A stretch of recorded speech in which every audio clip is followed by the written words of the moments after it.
Hi! Okay, so let's proceed sa ating topic 2. So this one is about developing and delivering a persuasive speech. So at the end of this lesson, you're expected to identify the features of a persuasive speech, explain the 4 types of persuasive speech, analyze the persuasion process, deal with a reluctant audience, prepare and deliver an effective persuasive speech, and evaluate and critique a persuasive speech. So, persuasive means you convince. So, madalas nangyayari yan. For example, the first example here, your parents encourage you to take another course. So, siguro may ibang course ka na gusto, but as Asians, it is very inevitable to not follow our parents when it comes to our education and all. So our parents may convince us or may persuade us to take another course. Or another example is your friends invite you to join them even you have a prior commitment, which I know most of us are guilty of. Kahit may deadline na, basta pag nagyaya ng swimming, talagang pwedeng ibaliwala ang module and so on and so forth. Another one is sales agent talk to you to buy their products. And then your doctor persuades you to quit your vices. Politicians persuade you to vote for them. And even vote buying, joke. And billboards try to convince you to use the services they advertise. So, persuasion is a complex process that involve multiple factors. So, meron ako nabasa na when you're gifted with the power of persuasion, be it a blessing, okay? Be it a blessing upon those you persuade. So do not use it to control someone. Okay? And then according to Aristotle, a character may almost be called the most effective means of persuasion. So your character speaks for yourself. It speaks to convince the people around you to be somewhat like you. So, ganun pala yun, no? It is very important na nahubog din yung character mo. Kasi, yun nga, gentle persuasion succeeds. But being forceful or you force someone, others may find it a fail or a failure. So, yun nga, when you're gifted with the power of persuasion, use it as a blessing and not to force someone to do this or to do that. Okay? And then this one, we have persuasive speech has the primary purpose of influencing the attitudes or the actions of the audience. So it is different from informative speech in many ways as shown in the table. This one. So informative speech, it presents options. And then persuasive speech pushes for a choice among options. So informative, it provides you a lot of options. You can do this, you can do that. But in persuasive, you are influencing someone or you're convincing someone to choose this among the others. And then in persuasive speech, speaker acts as a teacher. And then in persuasive, speaker acts as an advocate. The third one, it uses supporting materials to enlighten the audience, while persuasive speech uses supporting materials to justify an advice. And then in informative, you ask for a little audience commitment. But in persuasive, you ask for strong audience commitment. For informative, speakers' credibility is relevant, while in persuasive, speakers' credibility is more important. And then for informative, fewer appeals to emotions, and persuasive, strong appeals to emotions. And the last one is in informative, high ethical obligation, and persuasive, higher ethical obligation. So, kung mapapansin mo sa persuasive, more on character, more on your commitment, more on your credibility, more on your appeal to the emotions, more on the ethics. Kasi it speaks, when you are persuading someone, you are directly speaking to their heart. So, yun, gonna see persuasive. So, we have four types of persuasive speech. So, we have number one, speech to convince. So, in this type of speech, no direct action is needed from the audience. So, its focus is to change the attitude and the perception. For example, when a president of one country asks or persuades you to believe that there are fewer incidents of corruption in the government, he is delivering a speech to convince. So, yung convince na yan, madalas na nangyayari sa atin na halos every day. And then, number two, we have speech to actuate. So, actuate means the act of pulling someone into motion, into action. So, in this type of speech, an action is needed from the audience. So, a good example of speeches to actuate are those of sales agents. Kung napapansin nyo, yung mga nagtitinda ng blender, nagtitinda ng knives, ipapatry nila sa inyo. May action na nangyayari. That is to convince you to buy their products, to try it for yourself. And then some others, politicians who ask you to vote, ask for your vote during the elections. Next, number three, we have speech to inspire. So this one, the audience usually share the same beliefs and thoughts with the speaker. So its purpose is to make the audience more enthusiastic on something. So an example of this is when a team leader motivates his or her members to never give up and to continue on doing their job no matter how hard it is. So speaking during commencement exercises, award ceremonies, and tribute have the purpose to inspire the audience. So yung sinasabi ko kanina, sa persuasive speech, be inspiring. Okay? Speak to the mind and appeal to the heart. That's very important. Be inspiring, speak to the mind, and appeal to the heart. So, in persuasive speech or in persuading someone, there's no need to be perfect to inspire others. So, let people get inspired by how you deal with your imperfections. So, yun ang mali ng ibang tao eh. Parang iniisip nila na, I'm imperfect, so I cannot be an advocate of something, or I cannot be an inspiration to everyone. I cannot be a good person, or I cannot inspire them to be good. But let the other people be inspired of your imperfections. Be honest. This is my imperfection. Be honest with it, embrace it, and you will soon realize that other people are going the same way, the same problem, the same negative thought that you're handling, and they get inspired too to embrace themselves and to be honest to themselves.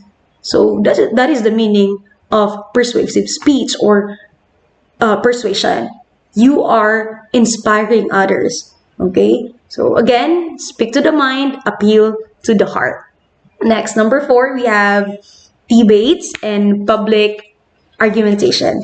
So in this type of speech, two groups of people or two individuals discuss a certain proposition. One is for the positive or for, and the other one is the against. So this can be used in the form of a meeting or panel with members giving their own points of view. So I know, you know debate. Lagi nyo namang naririnig yan, and I know na-try nyo na yan kung paano yan. And then we have, next one, we have the persuasion process. So understanding the process of persuasion will further develop your persuasion skills. So according to William McGuire, persuasion through the information processing model involves 6 steps. So we have presentation, attention, comprehension, yielding, retention, and behavior. So this model assumes that the receiver in a persuasive communication is a problem solver or information processor. I will read this through. Presentation means involves exposure to communication. And then attention involves attending to the message and liking it. Comprehension involves learning the what and the how of the message. Yielding involves attitude change. Retention involves memory storage and or argument. And behavior involves acting out of desire behavior. So kung mapapansin nyo, exposure, and then attend to the message, and you like the message, or you love the message, you grasp the message, and then comprehension, you learn the reason behind it and how it works. And then in yielding, somehow you changed the perception of people, you change your attitude, or ikaw mismo, nag-change yung attitude mo towards the topic. And then, in retention, it involves memory storage. So, kung maalala yung sinabi ko sa previous lessons natin na people might forget what you say, what you did, but they will never forget how you made them feel. And then behavior involves acting out of the desired behavior. And then we have tips here in dealing with a reluctant audience or a tough crowd. I know, ito yung kinakatakutan natin kaya nagkakaroon tayo ng stage fright. Kasi baka yung tao hindi magli-listen. Baka yung audience mo, hindi mo talaga mag-grasp yung full attention nila. So, number 1 is to establish goodwill early in your speech. So, when we say goodwill, it is a kindly feeling of approval or support.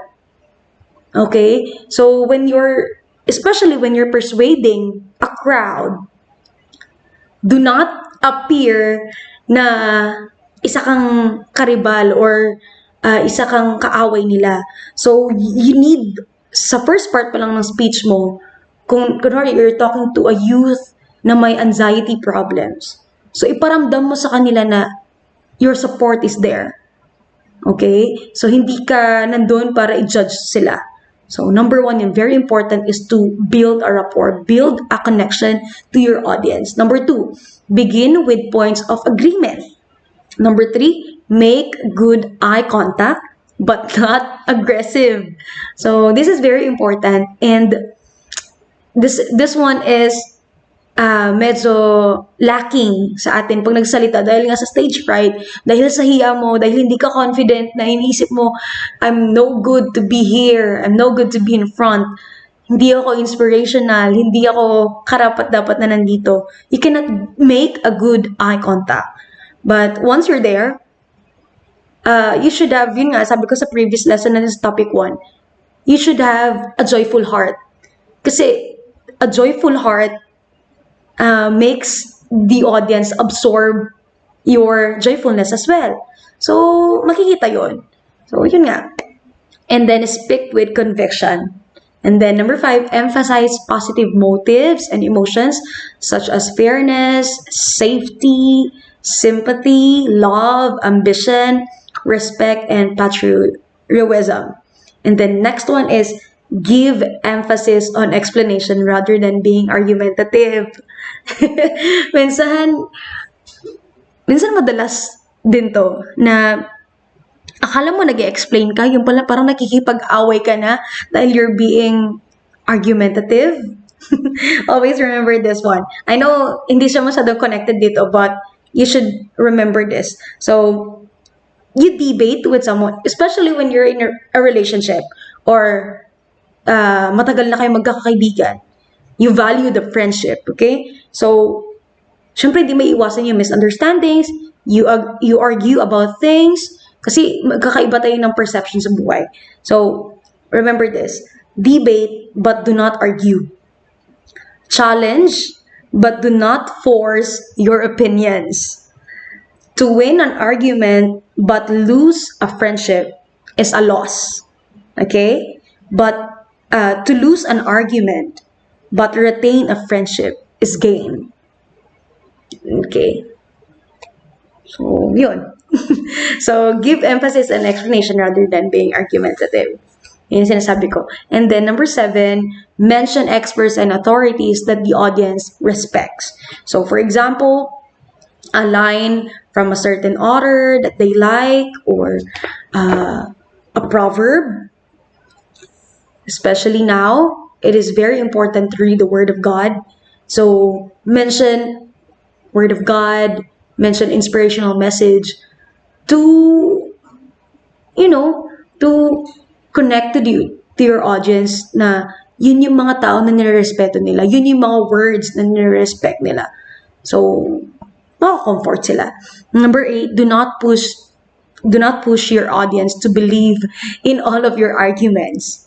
Number 9, compare your views with others, but make sure your comparison is favorable on your side.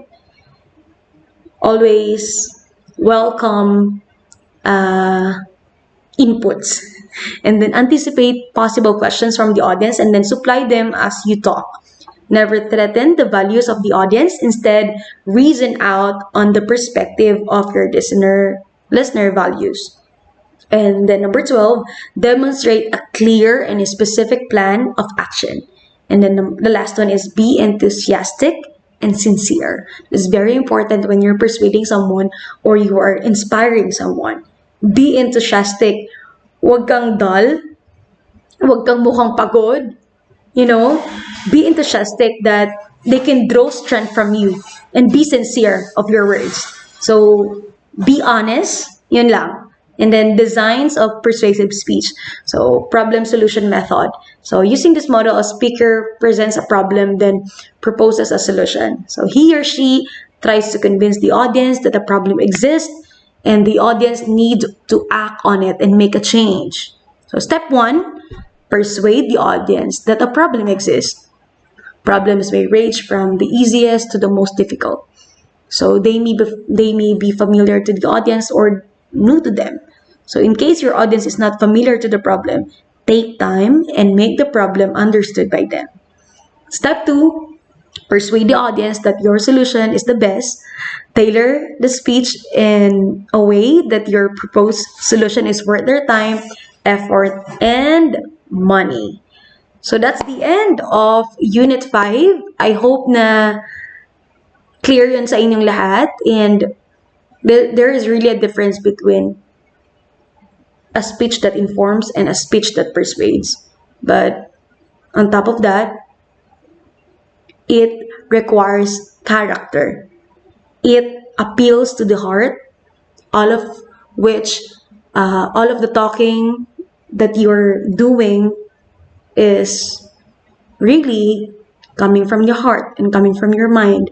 So before you speak, if you're given a chance to speak in front of a crowd, make sure na you're well versed, well equipped, and ready physically, mentally, emotionally, spiritually, and yeah, yun lang. So I hope na may natutunan kayo, and yun, keep safe everyone, and Merry Christmas. God bless. See you again soon.